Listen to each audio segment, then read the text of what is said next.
Picture this, my friend. You are a good man.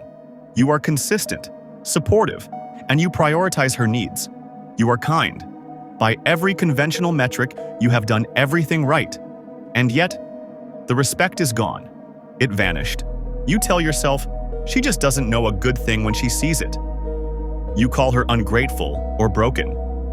But the truth, the bitter mathematical truth, is that you engineered the loss of her respect yourself. What you are caught in is a structural flaw, a fundamental dark geometry in the human relationship equation. The illusion you bought into is that kindness equals value. The reality is that your niceness wasn't a virtue. It was a desperate, transparent negotiation. And in the brutal marketplace of attraction, any negotiation based on need is destined for failure. This is the hidden cost of the nice guy archetype. Today, we expose the architecture of your destruction. We must bypass the comforting lies of modern social programming and look at the foundation. Biological truth. Every woman is hardwired, not by choice, but by evolutionary imperative, to screen for the most competent, self-possessed partner. This screening mechanism does not prioritize emotional comfort. It prioritizes frame and scarcity. The nice guy operates under the mistaken premise that emotional availability and compliance will earn him security. But his brain chemistry is betraying him. When you offer unearned, relentless kindness, you are signaling one thing: low value and zero scarcity. Your behavior tells her subconscious mind, this man is safe, but he is fundamentally disposable. We call this the emotional parasite dynamic. The contempt doesn't arrive in one explosion. It arrives in subtle, corrosive doses. You need to identify the 3 warning signs that the geometry is collapsing. First, the weaponized vulnerability. She ceases to show you any authentic respect, but is quick to deploy tears or manufactured guilt when she needs compliance. You are emotionally blackmailed into compliance because you fear her emotional distress more than you value your own boundaries. Second, the too good to me verdict. This is the killer phrase. You're too good to me, I don't deserve you. This is not a compliment, my brother. It is a judgment. It is her subconscious telling you that your value is so low and your boundaries so non-existent that she cannot, in good conscience, accept your offering because she doesn't respect the supplier. Third, the emotional outsourcing. She shares her intimate problems and emotional life with other men, colleagues, male friends, but comes to you for logistical support or money. She seeks validation and masculine energy elsewhere, but keeps you locked in your role as the safe asexual provider. Case study Gamma reached his emotional destruction point when he finally tried to collect the debt. After months of unquestioning servitude, he asked her to prioritize him for once. He demanded a return on his emotional investment. After all I've done for you, how can you not do this for me?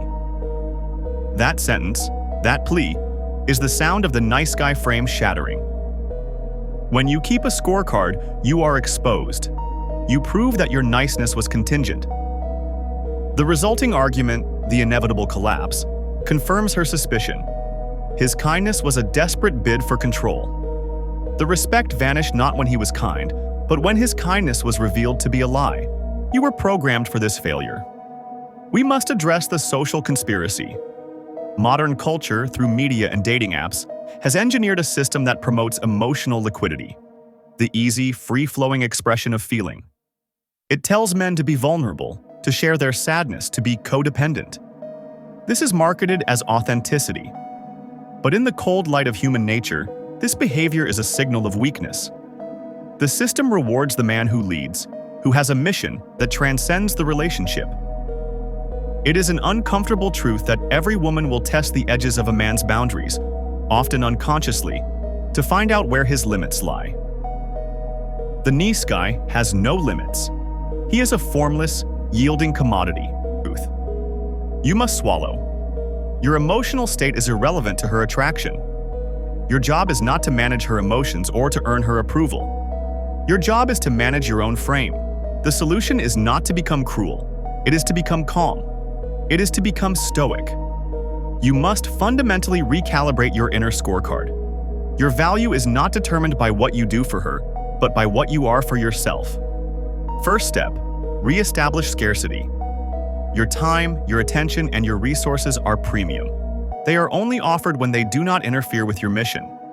Do not be immediately available. If she asks for help, assess it objectively, and if it compromises your focus, you must say no. Not apologetically, but calmly and decisively. Second step, eliminate the scorecard. Stop keeping track of favors. If you do something kind, do it because it aligns with your own character, not because you expect a $10 return in affection. Free yourself from the negotiation. Third step, embrace the masculine frame. A leader does not argue about his value. He sets the terms. When she tests you, the proper psyche depth response is not anger or compliance, but detached amusement and a return to your agenda. The solution is not to become cruel. It is to become calm. It is to become stoic. You must fundamentally recalibrate your inner scorecard. Your value is not determined by what you do for her, but by what you are for yourself. Your kindness is a shield you should carry to protect others, not a price you pay to enter a relationship. Stop begging for respect by being nice. Demand it by being unbreakable. Maintain the frame. This is the recalibration. If this unlocked something in your mind, then you are ready to begin the work.